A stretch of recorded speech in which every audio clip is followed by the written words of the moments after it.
અને સે મારા મામા એટલે ફોર્મ ભરી દીધું પણ ખરીદી કરવા જાય નહીં.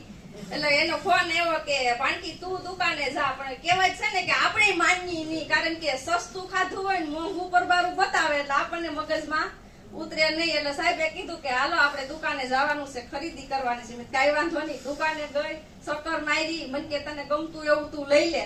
તો એ સાબુ પાસે જઈને ઉભા ને એટલે એ ક્યાં સાબુ લેવાનો છે. એટલે મેં શું કીધું ખબર, આપણે પસાના 3 લઈને વાપરી છીએ, આ થોડો આપણે પોહાય. એટલે ત્યાંથી શક્કર મારતા મારતા વેવાન જોતા જોતા એટલે પાછું કહેવામાં આવ્યું મારા મામા કે કઈ ન લીધું. મેં તો અમારું લાયક ક્યાંય હતું જ નહીં કે તમે ખાતા નથી. મેં ખાઈ છી ને એ કે નાતા નથી. મેં તો નાઈ છી ને પણ અમારા ભાઈ લાયક હતું જ નહીં. મેં તો કેટલું મોંઘું હતું. મેં તો હું મશીન હકાવું છું, મહિને હું 20-25 હજારનું કામ કરતા હોય, અમારે આવો સામાન વાપરી તો મોંઘું ન પડે. મને કે પાણકી મોંઘું નથી, તારા ઘરમાં બીમારી છે, તારા છોકરી ખાટલા વહુ છે, તું એકવાર અપનાય. પછી કેતા નથી કે આપણે એની વાત ન માની હગાની. એટલે દિલીપભાઈ ને ભાવેશભાઈ ઘરે આવ્યા.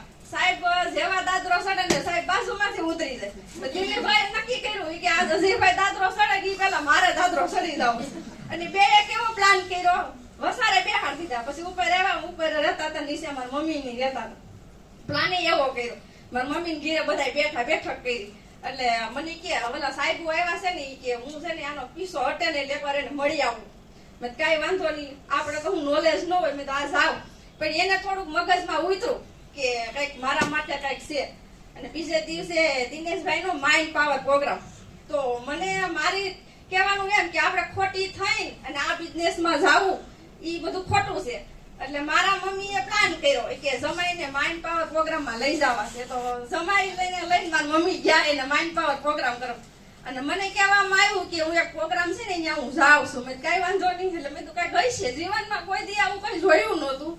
અને એક પરિવાર એવો ગરીબ પરિવારમાંથી જન્મ થયો તો જિંદગીમાં કોઈ દી હારી બસમાં જવાનો મોકો નહોતો મળ્યો કે હારી સિટીમાં જવાનો મોકો નહોતો મળ્યો. પહેલી વાર સુરતમાં પૈણીને આવ્યા હતા, કોઈ દી કઈ જોયું તો નહોતું કે કઈ વાંધો નહીં.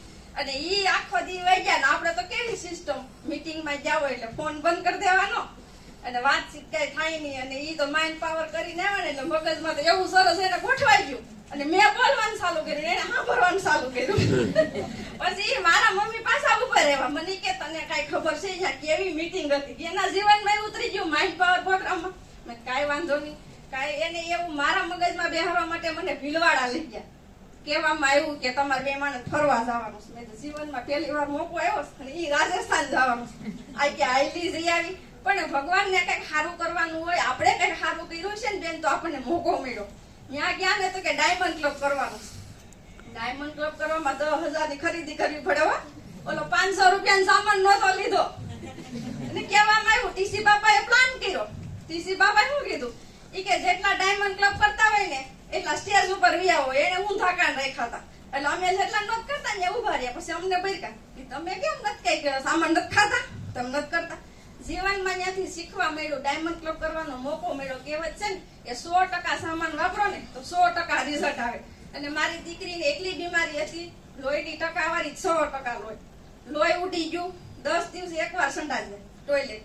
તો જીવનમાં કહેવત છે ને કે ભગવાનને મોકલાવે ને તો કઈક મોકો મોકલો હોય. એટલે એને મેં કીટ પાવડર, તેલ, ચટણી, મીઠું, હળદર ટોટલ વસ્તુ ખાવાની શરૂઆત કરી. મારા જીવનમાં મારા પરિવારમાં દવાખાનું સારું થયું. એટલે મને એમ છું જો મારી દીકરી હાજી થઈ હોય ને તો મારે હરેક પરિવારના સપના પૂરા કરવા, હરેક લક્ષ લીધો. મારા જીવનમાં એક લક્ષ્ય હતો કે મારે કઈક બનવું છે, મારે કઈક આગળ વધવું છે. તો દિલસુખભાઈ ઠુમરે કહેવામાં કહેવાય કે મીનાક્ષીબેન તમને લખતા આવડે? મેં કીધું નહીં. કે વાંચતા? મેં નહીં. મને હિસાબ કરતા નથી આવડતું. મેં કીધું હું સામાન દેવા જાઉં ને તો મારા સાહેબને ફોન કરવો પડે. એ કે મેં આટલી વસ્તુ આપી છે અને કેટલા પૈસા લઉં, કેટલા પાસા દઉં? હો મને કઈ ખબર જ નથી પડતી. મેં કીધું કે કાંઈ વાંધો નહીં મીનાક્ષીબેન, લોકો સામાન ખવડાવવાનો છે, લોકોને જોડવાના છે ને તમને કાંઈ ન આવડે ને તો મીટિંગમાં બેહાડતા જાવ. સાહેબે એવું કર્યું, ઈ ગાડીમાં 2 જણાને બેહારે, હું રિક્ષામાં વી આવું. જીવનમાં મેં કોઈ દી એમ નથી કીધું કે હું નહીં આવું, હું નહીં જાઉં. મેં એક જ કહ્યું કે હાલો હું સૌ હારે, હું સૌ હારે. બસ ખૂબ ખૂબ ધન્યવાદ. જય શ્રી રામ. આગળની વાત